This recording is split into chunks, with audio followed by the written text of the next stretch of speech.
Selamat pagi, adik-adik sekalian. Mengucap syukur ya kalau pada hari ini kita sudah bisa memasuki minggu keempat ya, masa Advent dari perayaan kelahiran Tuhan Yesus. Mari pada saat ini sebelum kita memulai ibadah, kita akan bersaat teduh.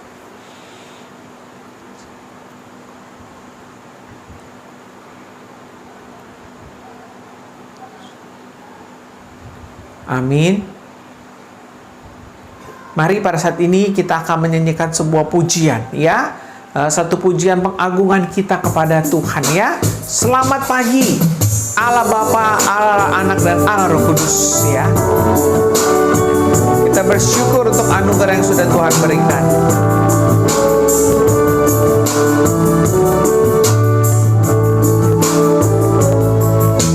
Selamat pagi Bapa, selamat pagi Yesus, selamat pagi Roh Kudus. Terima kasih atas anugerah-Mu, semalam telah berlalu. Ku memuji, ku bersyukur, ku muliakan nama-Mu. Allah Bapa, Putra Roh Kudus, terima kasih. Sekali lagi nyanyikan lagu ini. Selamat pagi Bapa, selamat pagi Yesus, selamat pagi Roh Kudus.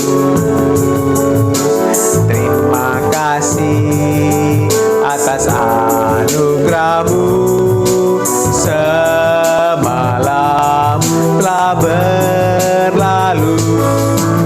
Ku memuji, ku bersyukur, ku muliakan nama-Mu. Allah Bapa, Putra Roh Kudus, terima kasih.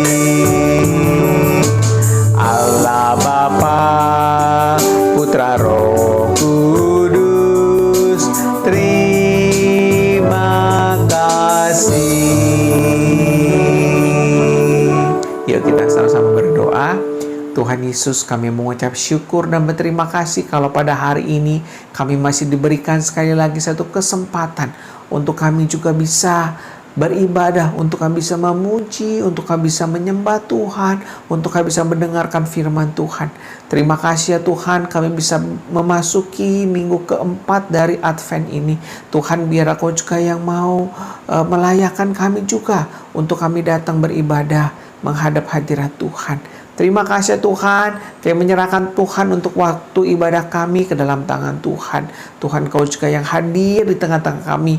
Walaupun kami bisa ibadah secara online, tapi kami percaya bahwa kuasa Tuhan juga terus hadir di tengah-tengah, di ruangan di mana kami hadir pada saat ini untuk beribadah. Hanya di dalam nama Tuhan Yesus kami berdoa dan mengucap syukur. Amin. Dengarlah berita anugerah, lalu seundang kalian untuk semua bangkit berdiri, diambil dari Roma pasal 3 ayat 23-24. Karena semua orang telah berbuat dosa dan kehilangan kemuliaan Allah, dan oleh kasih karunia telah dibenarkan dengan cuma-cuma karena penebusan dalam Kristus Yesus. Ya, kita mengucap syukur untuk anugerah Tuhan. Tuhan telah lahir ke dalam dunia ini ya, menyelamatkan kita ya. Dunia gemar dan soraklah ya, bersyukur karena penebus telah datang ke dalam dunia ini.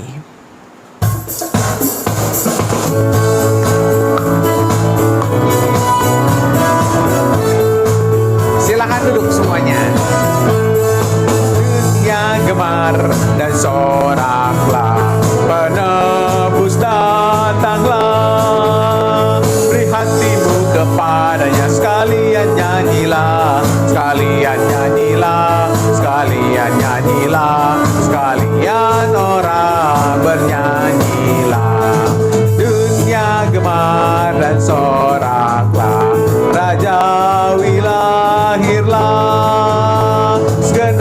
dalam dan marunya. Sembahkan pujian, sembahkan pujian, sembahkan pujian, sembahkan, sembahkan pujian, sembahkan pujian, sembahkan pujian, sembahkan, sembahkan pujian. Ya, biar segala kemuliaan hanya bagi Tuhan saja. Mari kita bangkit berdiri, kita akan mengakui pengakuan iman rasuli. Pengakuan iman rasuli. Aku percaya kepada Allah, Bapa yang Maha Kuasa, Khalik langit dan bumi, dan kepada Yesus Kristus, anaknya yang tunggal Tuhan kita, yang dikandung dari Roh Kudus, lahir dari anak darah Maria, yang berita sengsara di bawah pemerintahan Pontius Pilatus, disalibkan, mati, dan dikuburkan, turun ke dalam kerajaan maut. Pada hari yang ketiga, bangkit pula dari antara orang mati, naik ke surga, duduk sebelah kanan Allah, Bapa yang Maha Kuasa. Dan dari sana ia akan datang untuk menghakimi orang yang hidup dan yang mati. Aku percaya kepada Roh Kudus, gereja yang kudus dan persekutuan orang kudus, pengampunan dosa, kebangkitan tubuh dan hidup yang kekal. Amin. Pada saat ini kita akan berdoa ya. Kita ada 1-2 pokok doa. Kita berdoa pertama untuk kondisi Indonesia ini ya, khususnya Jakarta yang juga sudah mulai memasuki musim penghujan ya. Kita berdoa biarlah di tengah-tengah musim hujan ini nantinya Jakarta tidak sampai kebanjiran lagi gitu ya. Kita berdoa untuk hal ini. Ya Tuhan, pada saat ini kami juga berdoa untuk kondisi khususnya kota Jakarta di tengah-tengah Desember, Januari, Februari ini mulai musim penghujan. Kami mohon Tuhan, biar Engkau juga yang mau menolong sehingga kondisi Jakarta ini membuat kami tidak sampai terjadi kebanjiran lagi. Kami berdoa untuk setiap aparat yang bertugas pemerintahan khususnya Pemprov DKI Jakarta, berikan hikmat bijaksana sehingga mereka juga bisa mengatur segala sesuatunya ini sehingga tidak ada kembali orang-orang yang harus mengungsi karena banjir. Terima kasih ya Tuhan Yesus, kami menyerahkan semuanya hanya dalam nama Tuhan Yesus kami berdoa. Amin. Yang kedua, kita juga berdoa untuk acara Natal Sekolah Minggu kita ya, yang akan diadakan pada tanggal 26 Desember nanti ya. Kita berdoa untuk segala persiapannya ya, biarlah ketika kita bisa merayakan Natal ini ya, biarlah semakin banyak orang ya yang bisa mengenal kasih Tuhan, yang bisa percaya kepada Tuhan. Mari kita berdoa untuk hal ini. Tuhan, kami berdoa untuk persiapan Natal Sekolah Minggu pada tanggal 26 Desember yang akan datang. Kami berdoa Tuhan untuk setiap lause-lause untuk firman Tuhan yang juga akan dipersiapkan semuanya biarlah berlangsung dengan lancar. Dan kami berdoa biarlah melalui momen Natal ini Tuhan, di satu momen kami juga bisa mengajak orang-orang juga untuk mengikuti ibadah Natal secara online ini sehingga banyak juga orang-orang yang bisa percaya kepada Tuhan. Kami berdoa Bapa untuk persiapan Natal ini hanya ke dalam tangan Tuhan. Hanya dalam nama Tuhan Yesus kami berdoa. Amin. Silakan duduk kembali. Nah,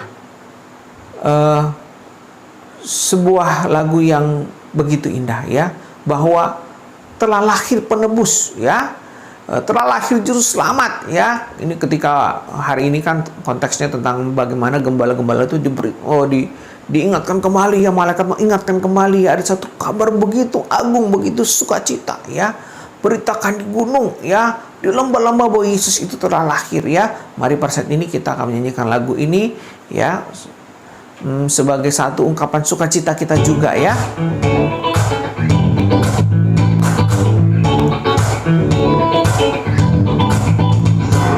Beritakanlah di gunung, di lembah, di mana-mana.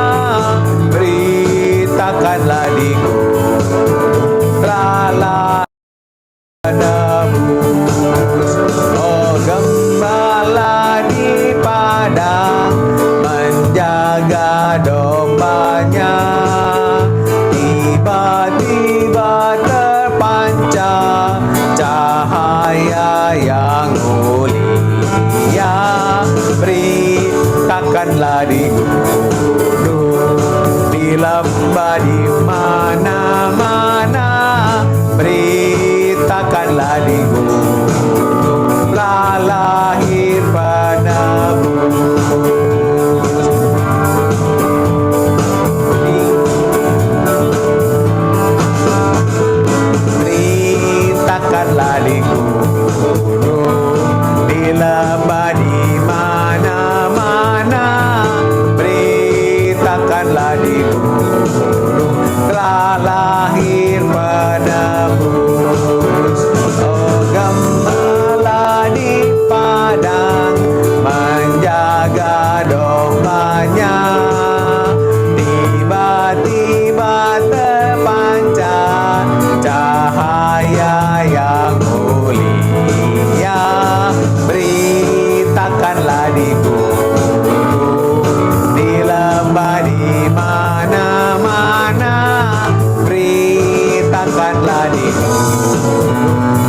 Bacaan firman Tuhan hari ini diambil dari kitab Lukas ya, pasal 2 ayatnya yang ke-8 sampai ayatnya yang ke-20 ya.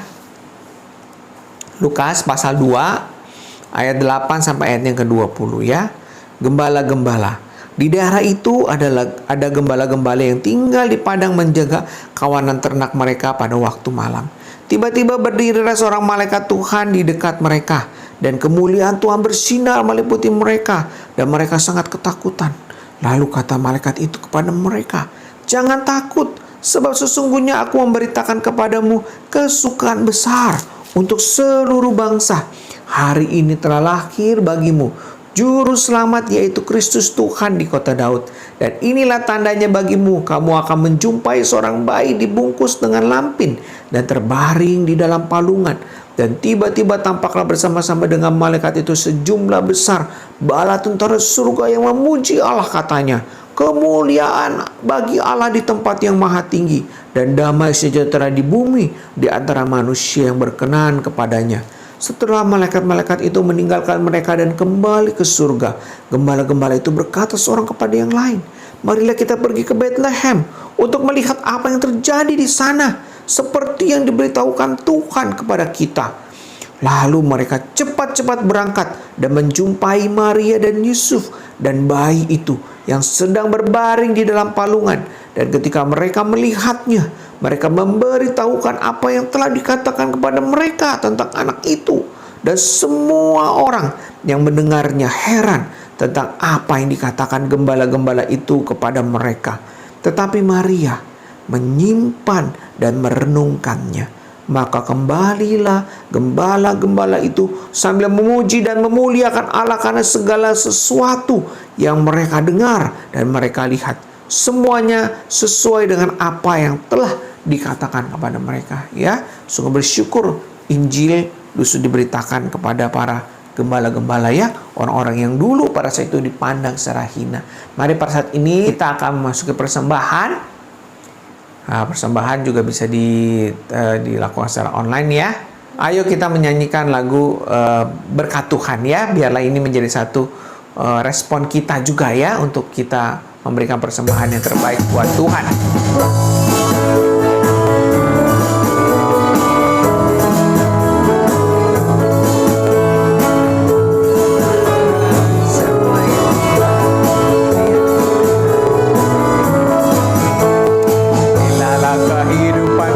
Gelombang, bila tawar hatiku waktu hilang, berkat kamu satu-satu hitunglah, lihat bagaimana Tuhan berkatkan.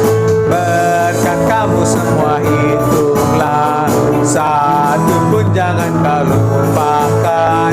Berkat kamu semua hitunglah, lihat bagaimana Tuhan berkatkan.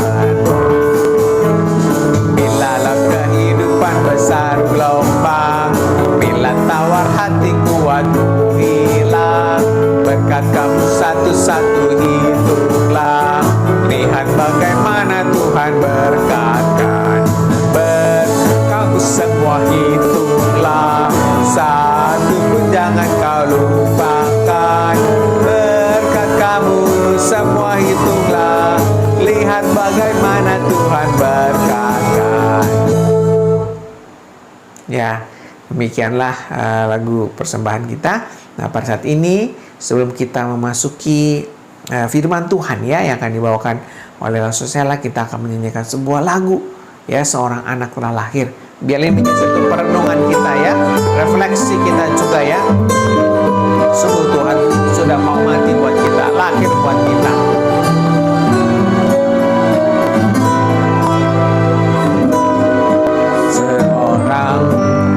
Anaklah lahir untuk kita, seorang putera diberikan, lambang pemerintahan di atas bahunya, dan nama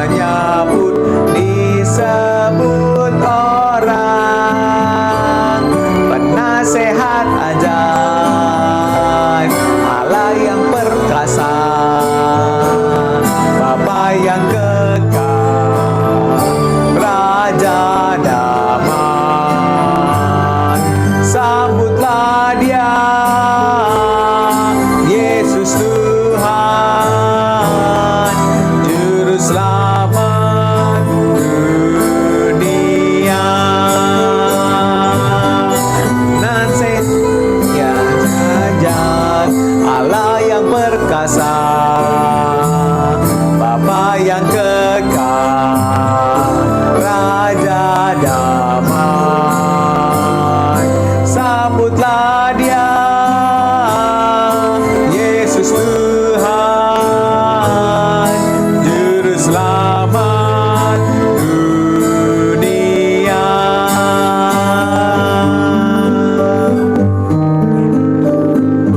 Selamat mendengarkan firman Tuhan. Ya, selamat pagi teman-teman semuanya. Jadi di minggu ini kita sudah memasuki Advent keempat. Gak terasa minggu depan kita sudah merayakan Natal nih guys. Nah, di minggu ini kita akan membahas satu tema yang nggak kalah menariknya, yaitu terambil dari Lukas ayat yang pasal kedua, ayat 8 sampai ke 20 tentang gembala-gembala. Sesuai dengan judulnya, jadi ada apa dengan gembala? Kenapa sih gembala? Yuk sebelum kita memasuki lebih jauh terhadap firman Tuhan, aku ajak kita sama-sama berdoa. Tuhan Allah Bapa kami di surga, mengucap syukur ketika Engkau memberikan kami satu kesempatan Tuhan untuk mendengarkan kembali firman Tuhan. Tuhan pakai waktu ini biar kami boleh duduk Tuhan dengan diam mendengarkan apa yang sungguh-sungguh Tuhan mau bicarakan kepada kami, masing-masing daripada kami, lepas pribadi satu persatu. Tuhan berbicaralah kepada kami, karena kami siap untuk mendengarkan. Ini di dalam nama Tuhan Yesus Kristus, Juru Selamat kami, Allah yang hidup. Amin. Oke guys, jadi minggu ini kita akan bahas mengenai gembala-gembala di pasal Lukas pasal yang kedua ayat 8 sampai ke 20. Aku tidak akan bacakan lagi karena tadi kita sudah dibacakan oleh Mbak Sandra. Jadi sekarang aku mau memulai pembahasan firman Tuhan kita kali ini dengan satu pertanyaan kayak kenapa gembala? Why shepherds? Kalian sempat berpikir nggak kayak berita kelahiran juru selamat di Israel? Sedikit cerita tentang latar belakang. Jadi cerita tentang kelahiran Tuhan Yesus ini itu waktu itu di Israel selama lebih dari 400 tahun Tuhan tidak berbicara melalui nabi-nabi. Jadi Tuhan itu diam selama 400 tahun. Nah, lalu dari 400 tahun keheningan itu tiba-tiba yang diberitakan pertama kalinya tentang kelahiran Tuhan Yesus adalah gembala. Nah, kenapa sih gembala? Teman-teman pernah berpikir nggak kenapa gembala? Mungkin kalau kita baca di Alkitab ya, gembala itu satu profesi atau pekerjaan yang cukup sering kita dengar. Contohnya Daud ketika waktu itu sedang dipanggil, itu dia sedang menggembalakan domba. Jadi Daud pun seorang gembala.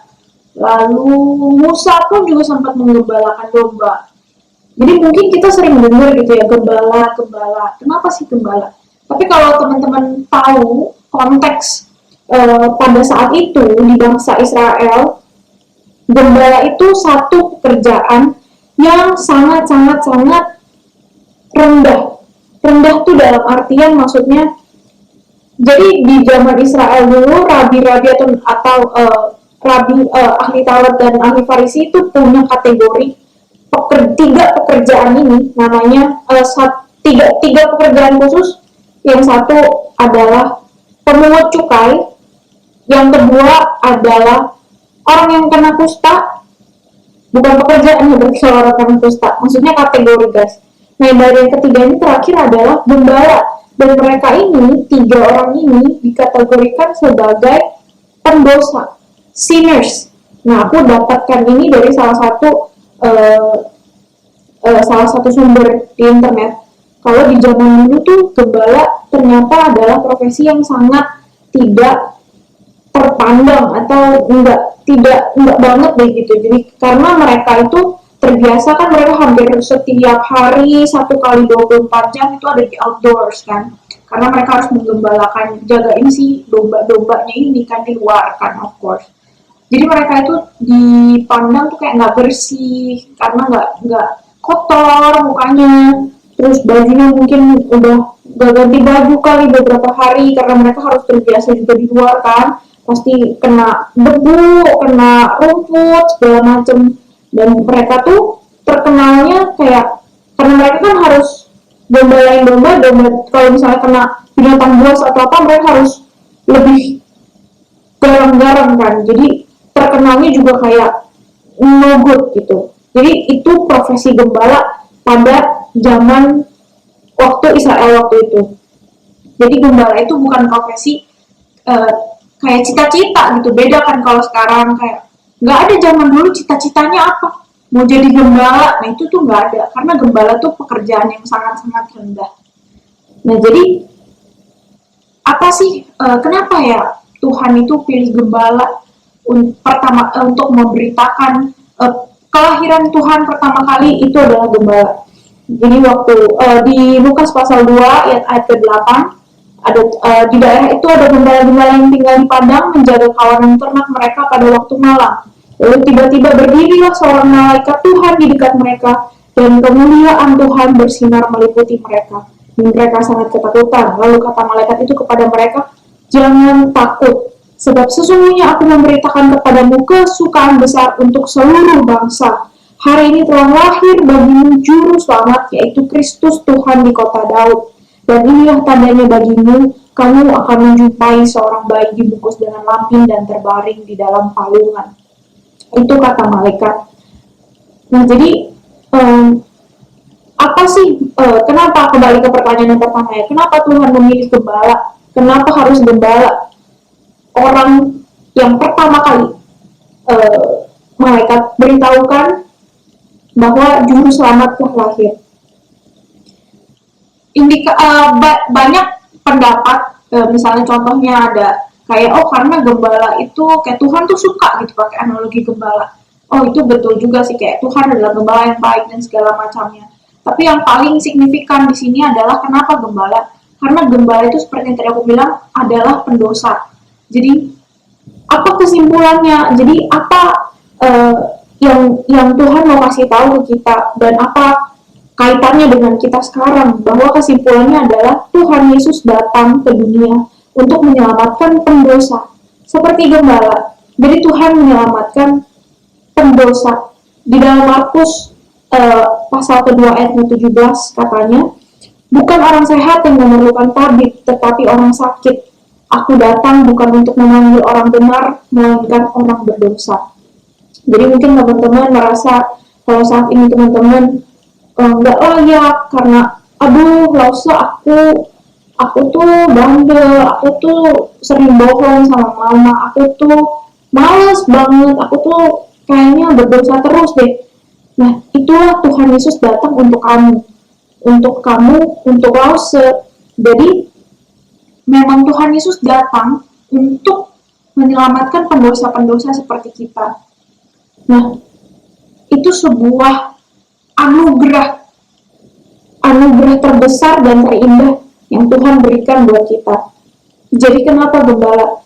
Karena Tuhan datang ke dunia untuk menyelamatkan orang-orang berdosa. Nah, lalu pertanyaan yang kedua yang menarik. Lalu setelah si gembala mendengarkan berita itu, apa yang mereka lakukan? Kita baca lagi ya, kita lanjutkan dari ayat yang ke-15. Setelah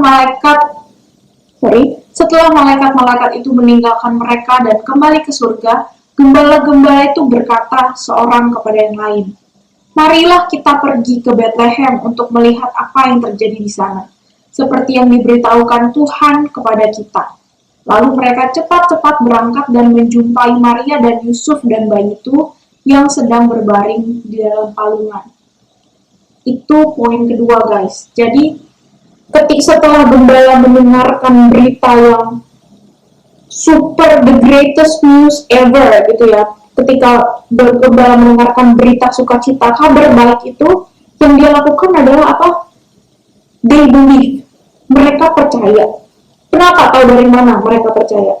Karena apa yang tadi dikatakan di Alkitab ayat ke-15, gembala itu setelah itu berkata seorang kepada yang lain, marilah kita pergi ke Bethlehem untuk melihat apa yang terjadi di sana. Marilah kita pergi. Artinya tuh apa? Mereka percaya kan, mereka ketika dengar, lalu mereka percaya dan mereka lakukan. Lakukannya apa? Dengan pergi ke Bethlehem untuk melihat apa yang terjadi di sana.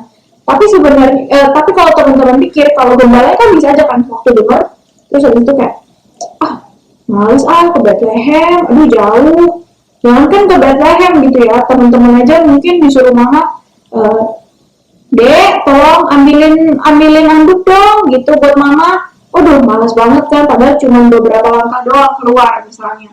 Nah, tapi ini gembala-gembalanya mereka pergi ke Bethlehem untuk melihat apa yang terjadi di sana. Jadi setelah mereka mendengar berita itu, mereka percaya, lalu mereka lakukan. Mereka lihat pergi ke Bethlehem untuk melihat apa yang terjadi di sana.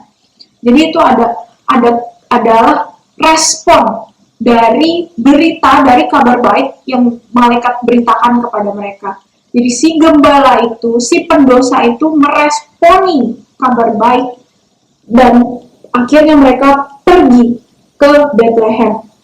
Nah, pertanyaannya sama seperti kita pada hari ini, teman-teman sering banget pasti dengerin berita Natal. Setiap tahun kita akan selalu merayakan Natal, kembali digaungkan cerita tentang Tuhan Yesus lahir ke dunia. Nah, itu adalah sama seperti teman-teman gembala mendengarkan berita kabar baik itu. Nah, ketika teman-teman mendengarkan berita baik, kabar baik itu, apa yang teman-teman lakukan? Apakah teman-teman meresponi seperti gembala lalu lakukan? Atau teman-teman hanya so what gitu. Jadi teman-teman nggak percaya, teman-teman nggak so. Nah, apa yang teman-teman lakukan?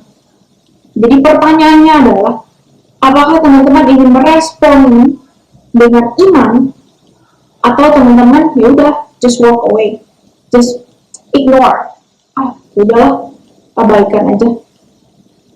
Nah, permasalahannya teman-teman, kabar baik ini tidak akan punya impact apa-apa terhadap hidup teman-teman kalau teman-teman nggak meresponi kabar baik ini. Nah, apakah teman-teman sudah meresponi kabar baik firman Tuhan, berita the greatest news ever nih, kalau Tuhan datang ke dunia mati buat teman-teman dan aku? Apakah teman-teman percaya terhadap berita baik itu? Dan apakah teman-teman percaya bahwa Yesus adalah satu-satunya juru selamat teman-teman yang hidup, dan dia mati untuk menebus dosa kita? Nah, dengan teman-teman, jika teman-teman ada yang belum percaya, coba renungi lagi kebaikan Tuhan di hidup teman-teman. Nah, aku harap teman-teman bisa benar-benar ambil waktu untuk merenungi, benar-benar teman-teman sudah percaya atau belum sih? Apakah teman-teman sudah meresponi? Apakah aku sudah meresponi firman Tuhan yang telah diberitakan setiap minggu, setiap tahun? Benar-benar Natal itu apakah sudah lahir di hati teman-teman? Inilah saatnya teman-teman bukan hanya mendengarkan saja, tetapi teman-teman meresponi pesan dari berita Natal. Nah, lalu kita lanjutkan lagi poin yang ketiga.